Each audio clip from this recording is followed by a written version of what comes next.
When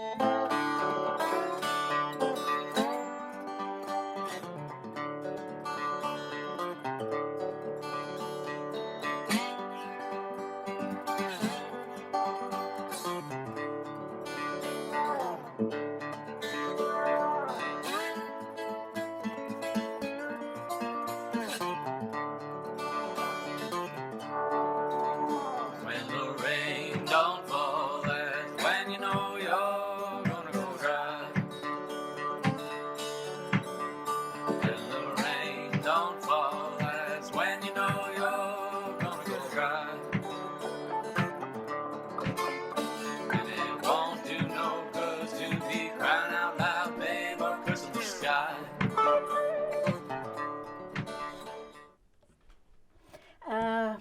Good afternoon. Welcome to Thinking Green. I'm here with Wendy Vincent, who's the Executive Director of the Cultural Coalition. And we are actually taping this like right before the eclipse hits. So we hope that all our studio hardware works right. So here goes. Welcome, Wendy. Thank you, Rona. This week is, this show was actually planned because this week is National Library Week. We're in the middle of National Poetry Month, and the day paper has started, I think, on Monday the 7th. It's voting for the best of New London. So Wendy seemed like the natural guest for the convergence of those three things. Well, thank you. So I guess for a start, maybe you can talk about the Cultural Coalition and how you got involved in it, both of those. Yeah, absolutely. The Cultural Coalition is a designated regional service organization for the Connecticut Office of the Arts. And I know that's a lot in a mouthful, and we often say we are DRSO for the COA, because everybody loves their acronyms.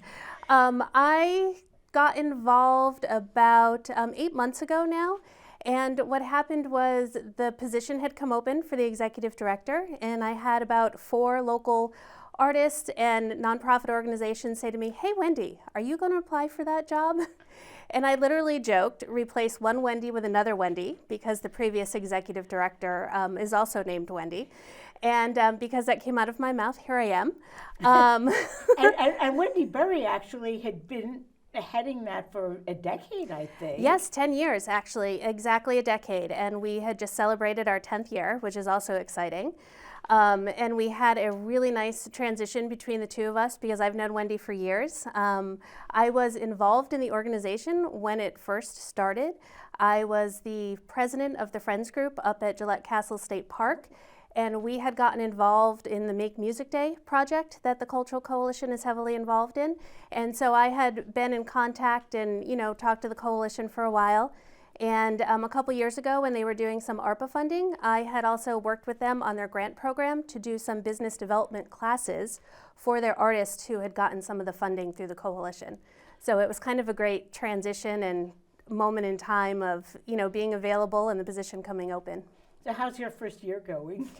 Good so far. It's the first year I've discovered is a lot of learning about the inner workings of the organization, how we've done things, how we've gotten here to where we are today, and doing a lot of thinking about now that, Wendy Berry had done all the hard work to get us here in the last decade, now to kind of, get us stable and see what the next 10 years is going to bring. So what kind of things does the Cultural Coalition do? It seems like it's got some involvement in a whole lot of different arts-related activities. It does. We are a connector of things. That's an easiest way to say it. We connect people. Our funding booster program, for example, connects artists and artist organizations with grant opportunities.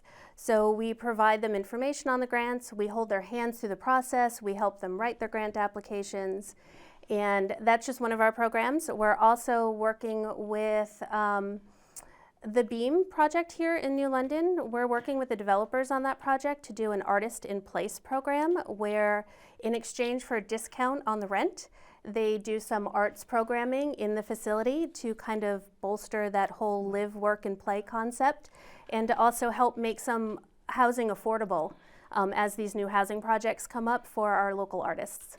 Yeah, I was really excited to hear about that because, rental costs have really skyrocketed over the last few years, and a lot of the new construction is not really attainable to many people who work in New London.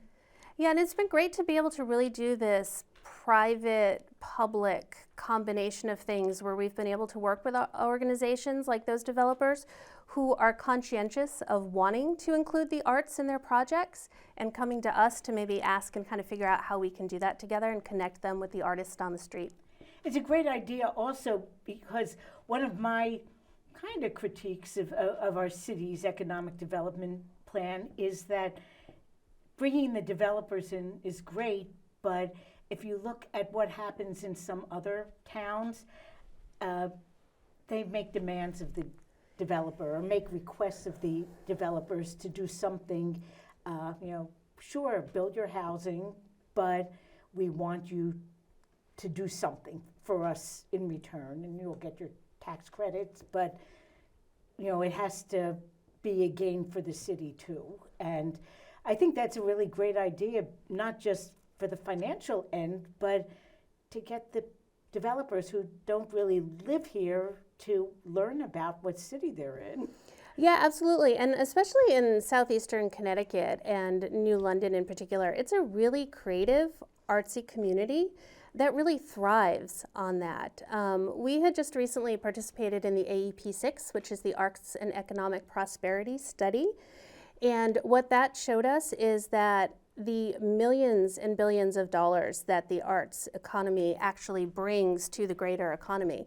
And that is all through, it starts at the bottom level of our local artists doing the work and our arts and nonprofit organizations and getting people to this region because of the thriving arts community here.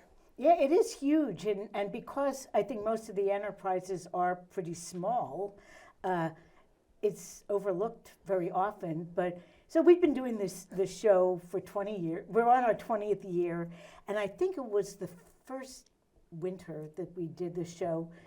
Jim Stidful was on talking about the hygienic and the origins of the hygienic, and it hadn't been that long before that the Guard had been redone, and we were kind of doing a tally of all of the downtown business that was art related.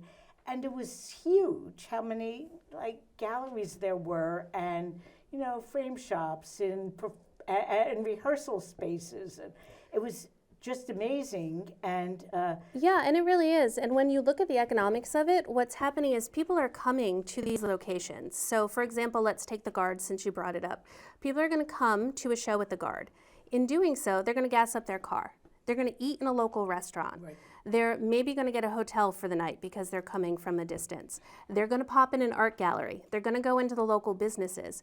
So that arts and culture community drives people to this region, which brings dollars in. And that's just for people coming in. That doesn't even include the people who live here and also participate in those things. And I'm thinking for the people coming in also, it's so easy to give urban center areas a bad rep.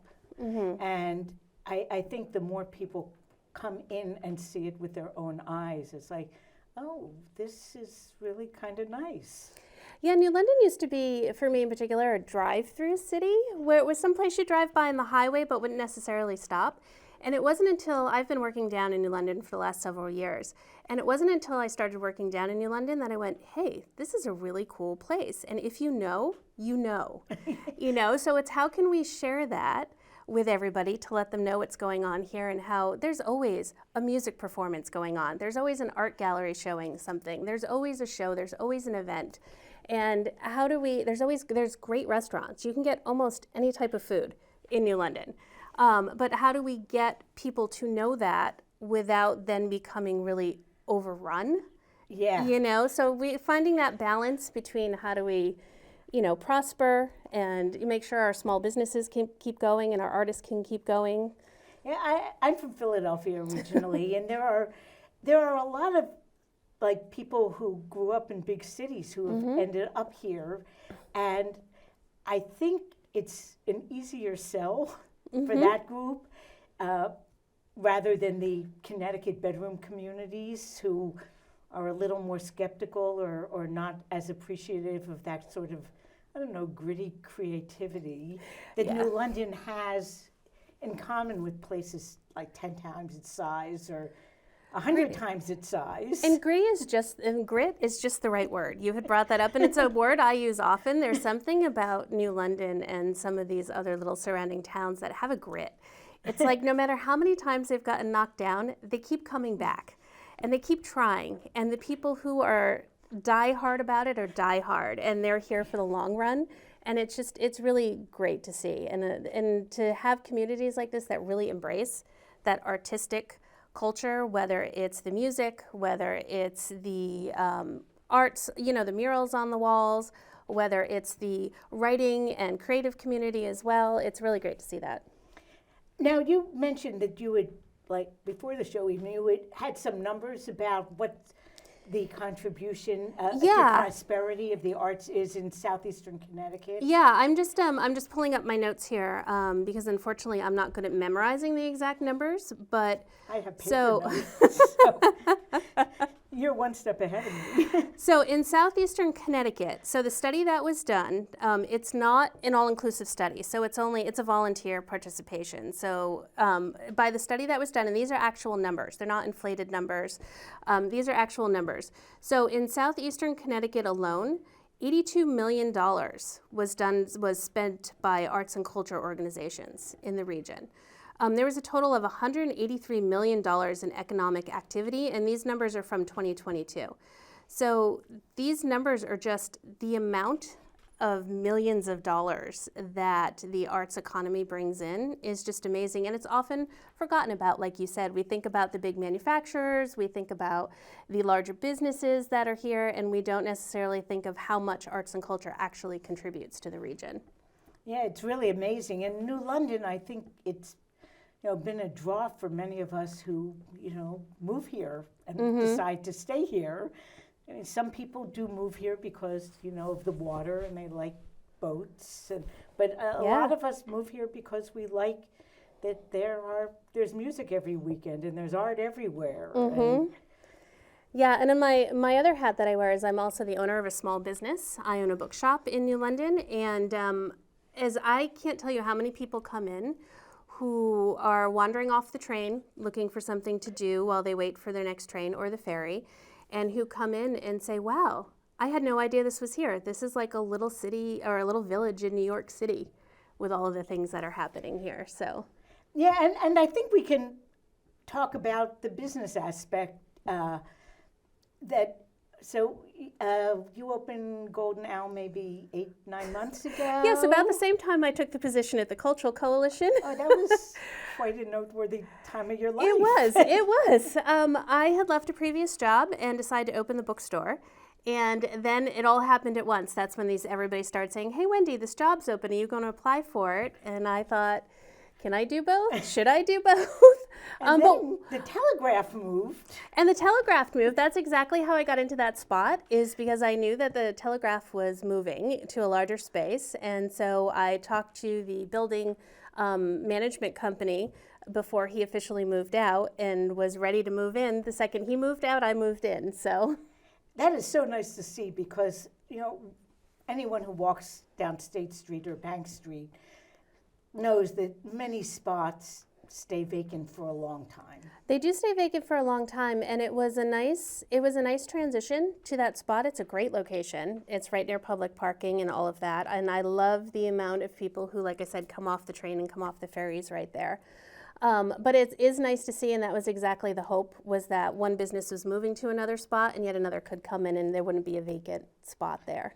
Yes, and I'm glad to hear that people come from the train, because the train station, though it's right there, seems a little disconnected from the downtown because you can't see a lot of the downtown when you're in front of the train station. You can look up State Street, but that part of State Street is not as active as it should be. Mm-hmm. And, Bank Street, everything is close, but it's sort of out of the field of vision. Yeah, and thank goodness for Google these days and the internet, because what's happening, I find, is that people are researching. So they'll they'll have time waiting for their next train or whatever, and so they'll research and they'll figure out, oh, there are things downtown. And we've got a really good network of small businesses right downtown who will, if somebody comes into one of our shops, we'll say, oh, have you been over to, and then we'll send them over to Flavors of Life, we'll send them over to Surge's Comic, we'll send them over to the Annex, and we'll just over to the Telegraph, and we will just, each one of us lets everybody know of the other businesses that are in the area too. So we get people moving around between the businesses. And a lot of them are very eclectic businesses. Yes. So I walked into the Golden Owl for the first time yesterday, figuring I'd seen it, but I should see the inside of it. And I'm not sure how I would describe it really. I mean, I've seen it, dubbed a bookstore, and it does have books. But what I was told was that, some people who come in are looking for a cup of coffee after Washington Street and Muddy Waters are closed for the day, and there aren't any late afternoon coffee shops. Exactly. As they say in the business world, you solve a problem when you open a business. And working downtown New London for the last couple of years, my biggest complaint was that I couldn't get my 4 o'clock coffee. And so I said, I'm going to solve that problem. So in addition to selling, I refer to the shop as an eclectic bookstore. So in addition to books, we have new, used, and antique. We also have a plant bar, which is another unique feature. Coffee after 3 o'clock, coffee and tea. And we also have comfortable seating and Wi-Fi. So the idea was to create a space where everybody felt comfortable coming in, because I noticed that was something else that was missing in New London, was a place to just hang out, just sit and hang out. So I put comfortable. Especially at that time of day. Exactly. So I put some comfortable seats in there, and we got Wi-Fi, and we're off and running. Yeah. So how did you decide, what should be in the store? Because we have had a history of coffee shop, book shop. People who've lived here for a long time remember Green's Books and Beans back in the 2000s, I guess, maybe late 90s too. But they usually haven't come with a plant bar. Yeah, that was something else I've learned from doing years of business development, was that you need to have things that are a little unique and different. And what I wanted was, when people walked in there, I wanted it to be so distinct that when you said the Golden Owl, everybody would know it was the Golden Owl in New London, and there was no other place like it. So certain things to do that were the plant bar. And it all made sense in my head. I thought it would be fun. Let's do plants and books and coffee. And of course, somebody once said to me, oh, so all the things you love. And I said, well, yes. But I'm so glad that I've been able to, and it's so fascinating, the different people we get in there, because we'll get people who are looking for books. We'll get I get a lot of local people who love their plants, who come in on a regular basis. And then because we have that comfortable seating and a place to hang out, we have house instruments. So we've got a piano in there and a guitar, and often have open mics and jam nights. And we get a lot of local musicians coming through to hang out too. And just, I have to credit my husband for the music piece of it, because he says, well, don't you want a piano in your bookstore? And I thought, do I need a piano in the bookstore? Every bookstore has a piano. But yeah, it's really made the space grew into this really cool, eclectic space that kind of accommodated a lot of creative, artsy interests. And I think that's why it's the diversification, and I think that's what's made it really do well. So there are a lot of events coming up, throughout downtown New London, actually, and we'll talk about some of the events in other places too, but what's coming up in that space? Yeah, it's actually Independent Bookstore Day coming up on April 27th, which we're pretty excited about. We're finishing up exactly what's going to be going on that day, but that morning we do have our monthly writers group that'll be happening in the morning on the 27th, and then we'll have a musician performing in the evening. We're going to have some vendors throughout the day and some other fun events for people looking to celebrate Independent Bookstore Day. We also have, again, like I mentioned, we have regular open mic and we have regular music jams there. We'll be doing an art journaling drop-in class. Hopefully we'll be doing some poetry readings and those types of things, and maybe a book club down the road. Wow. Okay. It's a lot. busy. It's a lot. And we also have a little space in the back where where we display art for some local artists who don't have another place to display. And so we've got some art displayed in our back room right now as a gallery, and we also sell it for the artists who need a space to sell their work. And I noticed that you have art supplies too, if anyone Yes, needs. it's one of those things where it's kind of morphed into what the community needs, and we've got a lot of local artists who come in and they don't want to go to the box stores to buy their art supplies, and that they'd really rather buy from a local business. And so we said, sure, we can accommodate that. So we've built out a little art supply section in the back as well. So I think that small businesses, especially in an environment like New London, I mean, this isn't downtown Mystic. No. It seems as though the business models for success have to be a little bit different from what we're accustomed to. So what do you see as kind of not the secret, but sort of the secret of how a small business can succeed here? I think it needs to, number one, you need to have a passion for what you're doing, and that shows through to other people. And I think you have to be welcoming to the community and what the community needs and who the community is. You know, we have such a diverse community down here in New London, and I think it's being welcome to all and accommodating that. And I've noticed post-pandemic, a lot of people are looking for that third space, that place that's outside of your home and outside of your work. And I think I've been able to create that as well, because we have people who come in and literally just play board games. Because we've got board games for the public and a public drawing pad and a public writing pad for people to engage in. And some of the most rewarding things are watching people who would never connect in there, and then form friendships and things outside of the shop as well. Well, you had mentioned also that you refer people to other shops. So it seems as though the relationship among the different stores in the downtown, it's not like a competition between, you know, No, there's Walmart I have and to say, Target or something like yeah, that. no, there's It's- a lot of collaboration without competition, and I think we're stronger when we're together. And I think the small business owners downtown realize that, and so we're all sharing in that. And even, you know, for example, when the Guard Theater did their movie series, Yeah. we had reached out to them and we connected, and they'd reached out to us and connected, and we got books to go along with the movies that they're doing. So a lot of times we'll do partnerships with the other businesses as well, and help promote them in their events. So.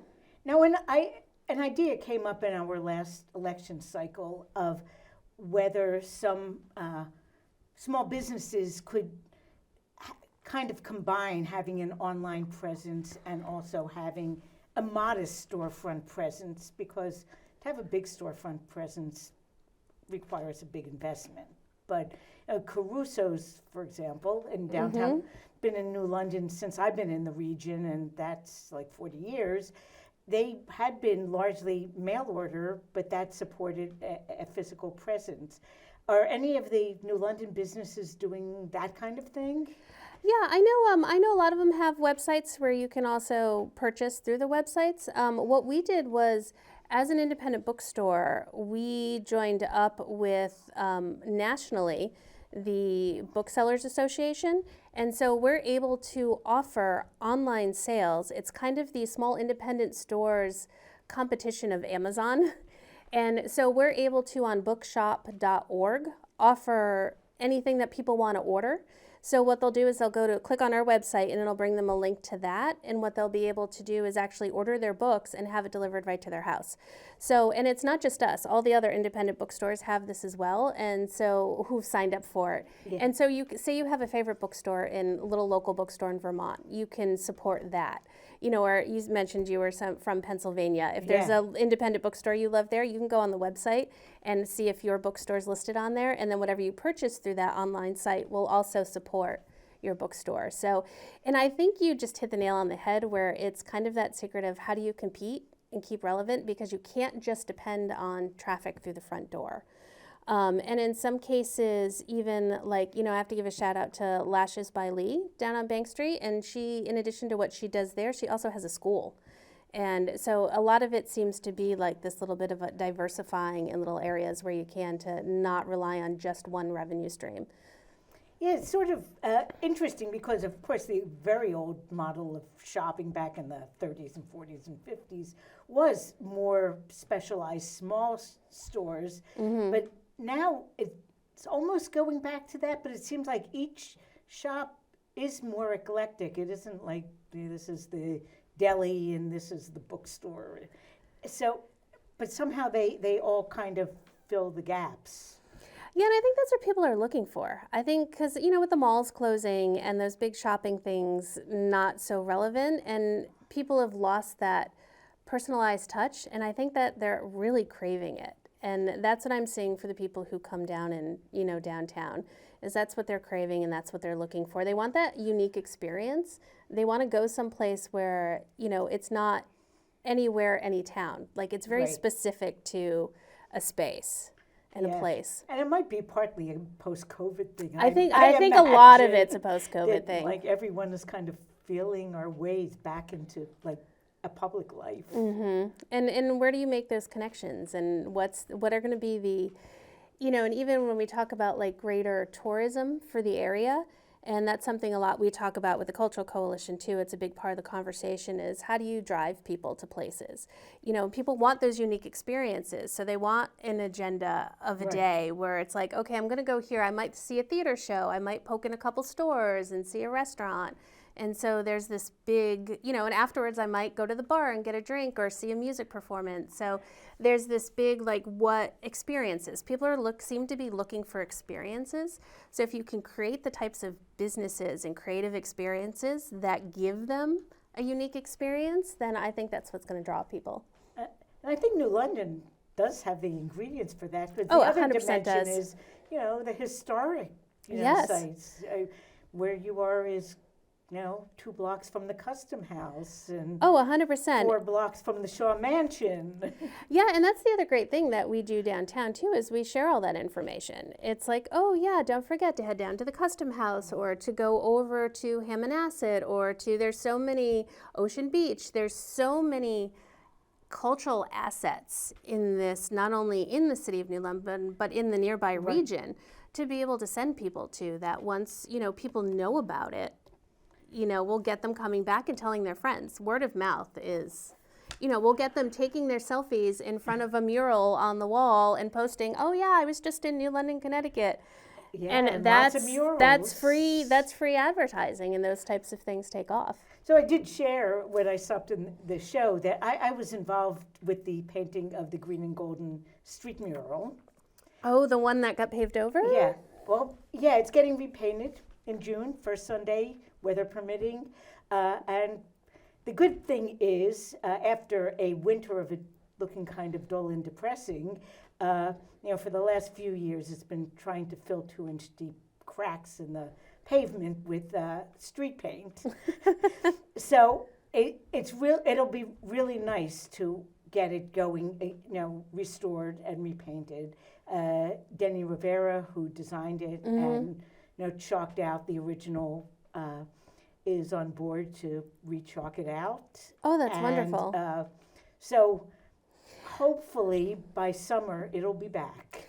Yeah, and that region downtown is also a state designated cultural district, which is something that we work on with the Cultural Coalition. And what that is we work with the municipalities to kind of pull together all of their assets that they have in a small walkable area. So museums, art galleries, creative businesses. And so we try to pull all that together, and then we put an application together with the municipality, several interested parties, to the state to do like these state designated cultural districts. So that is something with the Cultural Coalition and the Office of the Arts that we're doing a lot of work on. And what that helps do is it helps give us places to drive that traffic to drive that tourism to, and to also have others throughout the state that we can say, oh, we've got one here in New London, we've got one. New London was one of the first ones, by the way, that was designated. There's one We're number one, look at that. We've got others in Ridgefield and other parts of the state that we're working on, and we're looking to hopefully double the amount in the state this year. And that's a great, we work with the municipalities, we work with the nonprofits, we work with the businesses, and it's a really nice connection and collaboration between all these different entities to work together in these communities to say, how can we help make these communities not only a better place to live, but also a better place for people to come and visit to help drive the economy. Yeah, and I like that, Golden Owl is on Golden Street. Golden Street. And of course, green and gold. We weren't even thinking about that when we decided, worked with the city to figure out what intersection to use. But one of the thoughts, we didn't even know. Serendipity. Serendipity. Before we realized that, it's green and gold. This is awesome. But our thought more had been to just expand the downtown region beyond just State Street and Bank Street. Mm-hmm. And, it's one block in this direction and 2 blocks in that direction. It seemed like an easy, step to kind of make the busy area a little bit bigger. Yeah, and it is. And that it's, when we do the cultural district designations, it's usually it's 1.9 miles, give or take some, of a walkable area. So what can you also do to make those areas more walkable and bikeable, I'd like to say too, because I can't tell you how many people actually bike over to the Golden Owl too that'll come in. So it's how do you make these downtown areas more pedestrian friendly, more biker friendly, more get off the train and walk up to something. And so that's all part of that work. And as you can see in New London, they've even updated some of the sidewalks and made it a little more appealing. Yeah, having good sidewalks is really important. I think Ledge Light about maybe 15 years ago, they surveyed people about what their habits were, why they didn't get more outdoor time and walking. Mm-hmm. And one of the big complaints was that the sidewalks were in bad shape and the lighting wasn't necessarily good. Lighting's key too. So the infrastructure issues were really problematic, and I'm glad to see that some of them are really getting remedied now. And this is all work that has to happen between the municipality, between the building owners, because the people who own the buildings aren't necessarily your business owners that are in those buildings. So it's kind of this collaboration of all these different organizations and entities to try and come together to make it a better space. And of course, one part of walkability is just have it be an interesting space to walk through. When I've visited New York City, I've always been so amazed that people just feel like, oh yeah, it's just down the block, it's 2 miles. And actually you walk the 2 miles and it doesn't seem like you've really put in a huge effort. No, it's really, not to mention, it's good for your health to get out there walking. And it's really, and the more interesting things you can create, places to sit, murals to look at, businesses to poke in, that type of stuff. It's exactly like you said. So we've talked a little bit about collaboration on the business end. Maybe we can talk about some of the other organizations in New London that are also focusing on the arts. And I guess because actually Eddie brokered this whole show. Yes, maybe he did. We should talk about. We should give him a shout out. Yeah, we should. And I know that he is about getting people together who should be together. Mm-hmm. But maybe we can talk a little bit about the New London Arts Council and where they're at. You might know more updated info than I do. Yeah, I don't want to speak on their behalf. I am involved with the Arts Council. I do attend several of their meetings. I unfortunately wasn't able to make it to their most recent ones where they've kind of done their strategic planning for the next couple of years, but I'm really excited to watch them as they build out their board. And something else that's a passion of mine, so I'm a little bit biased, is that they're putting definitely a more focus on just outside of what you think of the arts as a traditional painter, muralist, that type of thing, and going beyond that to also include the literary arts. In addition to owning the bookstore and my work at the Cultural Coalition, I also own a publishing company, and I'm a writer and an editor, and I did that for several years as my main I don't even know what you want to say, because it wasn't even source of income, as my main way of life.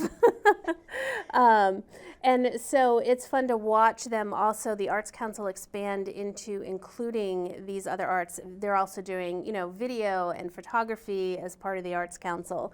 And so it's a really great to watch them grow. Now, you mentioned the literary arts. Now, you've been collaborating with the library as well. So maybe, since it's National Library Week, maybe talk a little bit about, what the New London Public Library is Absolutely. up to. We were just, we had just shared, and excuse me for looking at my phone again, but I was just pulling up the list because I didn't want to forget. But we have been sharing on our social media, which is, it's a great place. I had done some work in marketing and PR in my earlier days, and some of it I was at the forefront of utilizing social media for marketing purposes. And so it's really great to just sharing on social media is a really simple, inexpensive, no-cost way to help support not only your own business and organization, but to support others. So in that way, we are trying to share what the library has going on. And again, because it's collaboration without competition, what they do is great. We're a bookstore. Why not work together to help them along? So they've got coming up for, New London's really got a lot of literary arts activities coming up. And so they've got a children's department Taylor Swift inspired poetry program, which is pretty exciting. And I don't have the dates on these, so I'm not sure what's happening when. So if you go to their website, they'll have all the events listed on there. Creative Writing Club, they've got poetry workshops, they've got all kinds of virtual programs as well as in-person things. And in addition, they've got books to take out. Yeah, and we actually did compile a slide that has some events, including library events. I'm not exactly sure when we'll show it before the end of the show, but because of it being Library Week and in particular Poetry Month, there it is. The list. I love how you mention it; it just magically appears. Yeah, hey, the SEC TV staff is great. I hope that. I'll do my little political pitch. I hope that the state legislature continues to really maintain its commitment to public access TV, because although we're really non-professional, we also, the major media have very few owners now. They're not really publicly oriented, and public access really is one way that the public can get information that is not necessarily going through a filter, except that, with a couple of restrictions, political campaigns can't ask for money, commercial stores can't, do shopping network type stuff. But other than that, it's a free speech zone. And so I was going to say, pitch. You're speaking to the choir as a former journalist. I appreciate freedom of speech and getting stories out there that are not necessarily always the mainstream. Yeah, and it's a lot of fun. I mean, we've been doing this show since fall of 2004. So it started out being a lot more people than just me. But oh well, we've had people drop out over the years. But it keeps on going because it's a great resource for anyone, I think, to find out what's going on in our community. So you talked about the Arts Council and about the New London Cultural District a little bit. Also, in the library, what am I missing about other organizations that, if you go to the New London Arts Council website, they also have links to like Explore New London and the Innovation Center. So what part do those two groups play in this whole thing? They're more great collaborators. That Explore New London is always sharing information that's going on. There's so many smaller groups that are working together, which is really great to see. And that's, the collaboration is key. And there's even Downtown New London Business Associations also in that mix too, who does all of the Downtown New London events. And what and they do a lot of pulling in the local businesses and artists as far as, the tree lighting, the Pirate Fest, the food festivals, all that type of stuff. So it's getting all these parties to work together along with the city, and that's what makes us stronger going forward. Now, earlier you mentioned Make Music Day, and I know I it's did. not an April event, and a lot of the April events are geared towards the literary arts. But let's talk about the music. Yeah, Make piece of Music it. Day is coming up in June, and that is an effort to get everybody out and making music and enjoying music. And that happens on a bigger scale as well. As the Cultural Coalition, we've kind of taken this little pocket of southeastern Connecticut to grow it here and to kind of manage it here. But there's places all across the state, all across nationally, that participate in Make Music Day, and a lot of it's just there's performers who want to play, and there's there's spaces that need people to play, and it's a day for everybody to get out and enjoy music. And there's more information if you look at our website, culturesect.org. We've got a list of all of our programming that we work on, Make Music Day being one of the biggest things, and so the details are on there about how you can get more involved in that. Oh yeah, and I did Look make at that. a slide of different links of some of the places where you can get information about what's going on. Perfect. It's not all inclusive. I ran out of space. But, I think you you need like 3 slides to make it all inclusive, at least. But this gives the event list also was not complete, but people have to go to all the different sources to find out everything that's going on. Yeah, and we're working on we have a calendar system at the Cultural Coalition, which is meant to be a Eastern regional events and arts activities kind of calendar, and so we're in the process of updating it. And so we'll have that updated as well. So the idea was kind of to have one place, or at least one, where people could get most of the information as to what's going on in the region. It's hard to kind of get all of it in one place. There's so many different entities out there, but we're doing our best.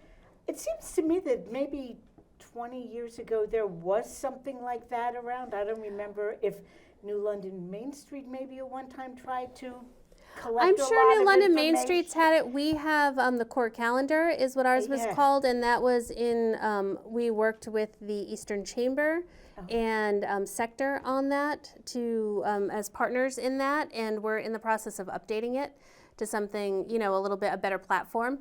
And so stay tuned on details on that. Yeah, and that's really important. We used to, when we started this show, have calendar events, so that we'd end a show with a list of events. And now, of course, very few people watch it live, and more people watch it on YouTube for years to come potentially. So it seemed kind of silly to focus on. Yeah, and we do a lot of work with Connecticut Tourism too, and ctvisit.com.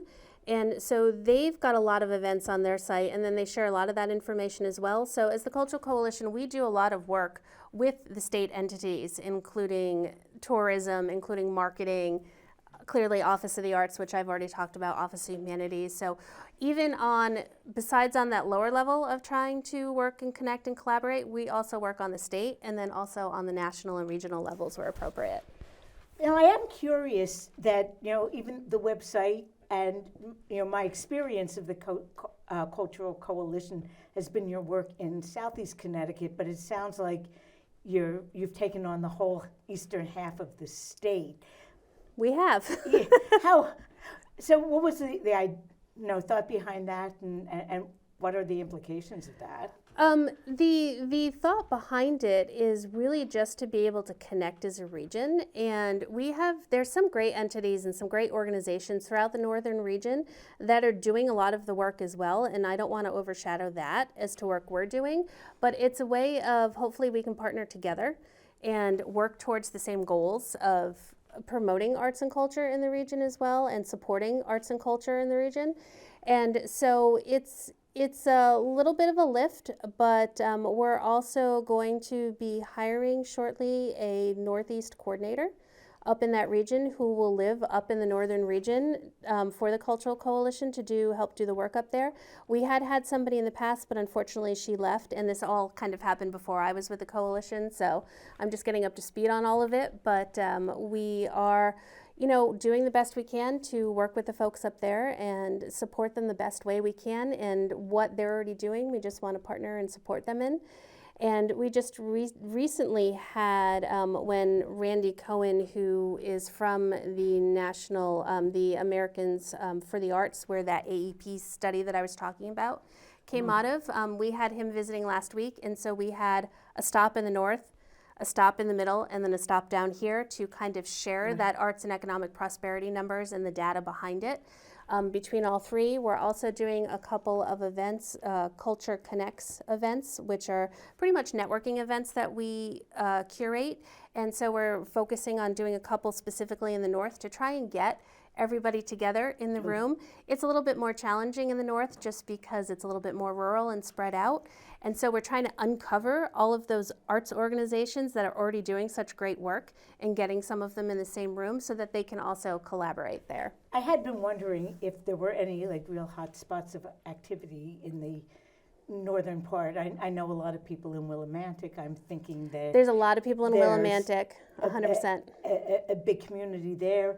I don't know places like Putnam so well, but it seems there might be something going on there. Yeah, there's some arts councils up there, and there's a chamber in Wyndham, and then there's also a chamber, Northeast Chamber. So it's kind of which cross over a little bit, and the Eastern Chamber also heads up towards the north nowadays too. So just trying to all work together because we're all players in the same space to figure out how to best work together to get the same goals accomplished. So, you mentioned early in the show about the arrangement, the agreement with the owners of the Beam, but in a broader sense, the arts community adds so much to New London. What else do you see as things we can do to support them so they stay here?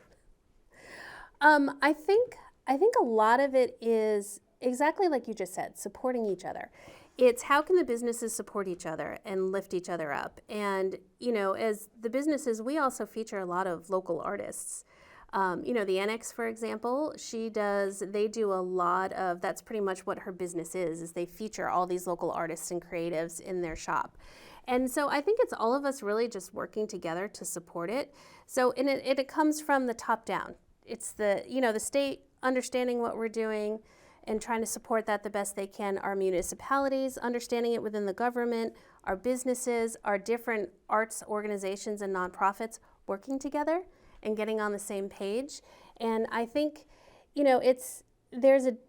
and just understanding the needs of the different people in the spaces. So an arts organization has a different need than an independent artist might have. And so it's getting people to the resources they need.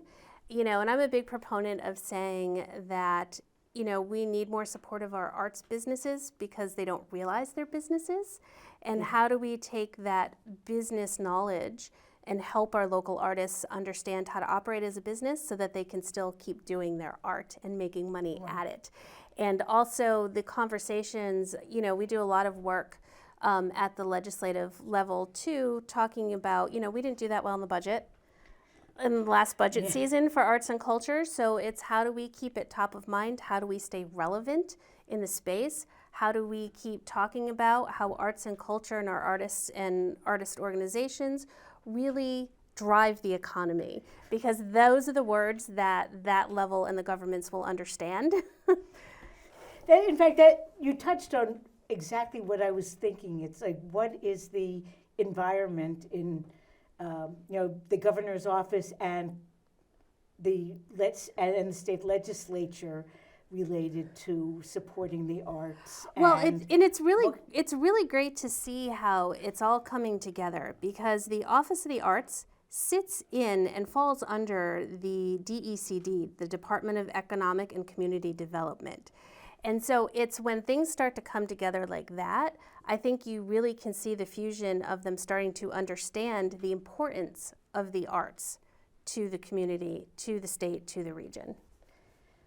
So hopefully I guess one thing I want to ask is how people can help, support. I know that, related, we were talking about public access. There was legislation recently that we were, asking people to, write their state reps and state senators about supporting public access. So what can the average citizen on the street, beyond, buying art or going to arts-based businesses, do in terms of helping this whole? It's exactly like you said. It's being an advocate. It's understanding what's going on.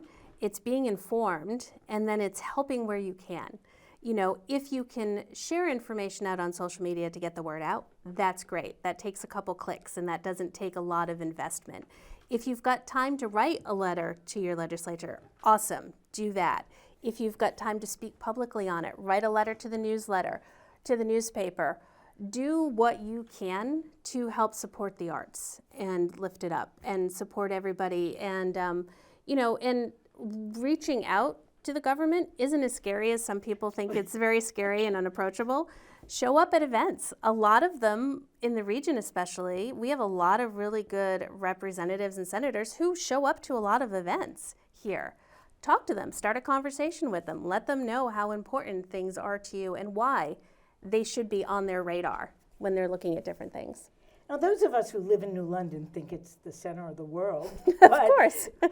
but this public access station actually does, broadcast to, Waterford, East Lyme, Montville, and again to the northeast corner, like Putnam and Plainfield and Lisbon. And so what are your activities in places like Waterford or East Lyme or Mystic Stonington, because you are a regional organization? We are a regional organization, and we currently are working with Stonington on doing their cultural district designation. Fingers crossed, we can announce that soon. We are also working with Mansfield on one up there, and again, a lot of it is just getting people in the room together to figure out where the gaps are, where the holes are, what somebody needs, how somebody can help somebody else, just to get the conversation started. So that is the type of work that we're trying to do, and get involved in Make Music Day. Do you need assistance applying for a grant? Join our funding booster program. We can help with that.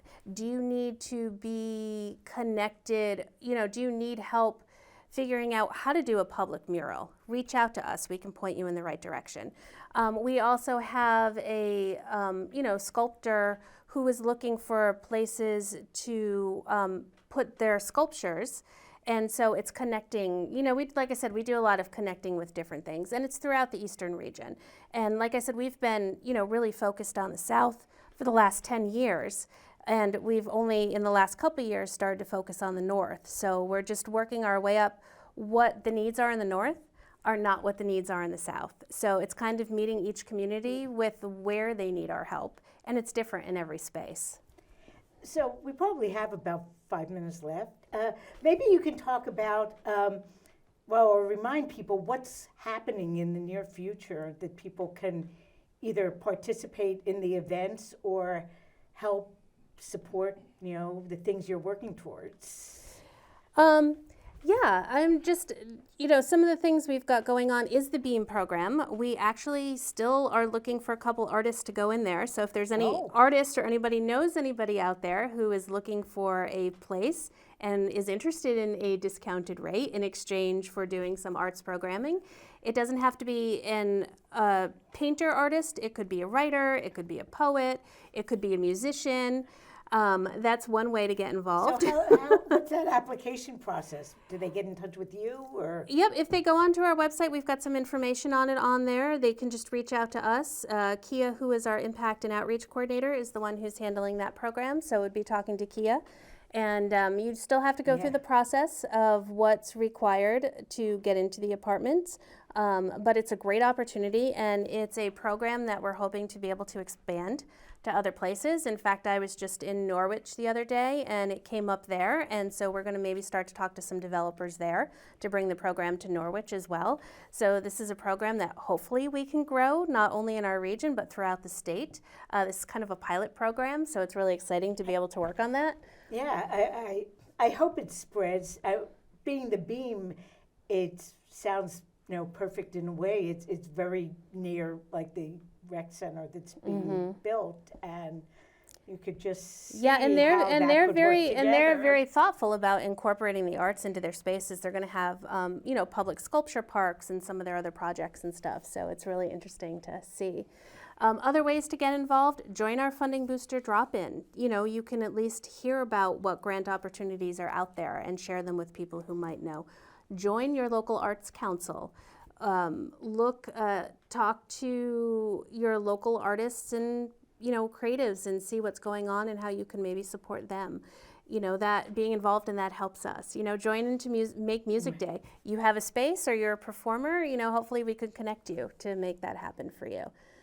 Well, thank you so much for being on the show. I think that was a lot of information. I think it was a lot of information of different things. So, but yes, it included a ton of stuff. Maybe we can just, in the end, show the list of events coming up this month. But in the future, you can find out